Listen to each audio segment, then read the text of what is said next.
தீர்க்கதரிசியாகிய அகபு. எருசலேமிலிருந்து அந்தியோகியாவிற்கு வந்த தீர்க்கதரிசிகளில் ஒருவர் அகபு.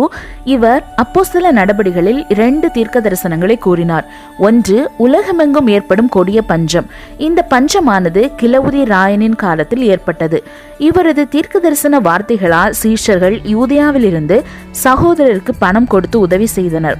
2வது தீர்க்க தரிசனம், பவுல் செசரியாவில் இருந்த போது அகபு வந்து பவுலின் கச்சையை எடுத்து தன் கைகளையும் கால்களையும் கட்டிக்கொண்டு, இந்த கச்சைக்கு சொந்தக்காரனை எருசலேமில் உள்ள யூதர்கள் கட்டி புற ஜாதியார் கைகளில் ஒப்பு கொடுப்பார்கள் என்று பரிசுத்த ஆவியாராலே கூறினார். இதனை கேட்டு அனைவரும் கலங்கிய போது பவுலோ இயேசுவுக்காக கட்டப்படுவதற்கு மாத்திரமல்ல, மரிப்பதற்கும் ஆயத்தம் என்று கூறினார். அதே போல பவுல் எருசலேம் சென்ற போது கைதும் செய்யப்பட்டார். இப்படி அகபுவின் தீர்க்க தரிசனமும் பணியும் பரிசுத்த ஆவியினால் செய்யப்பட்டவை என்பதை நாம் புரிந்து கொள்ள முடிகின்றது.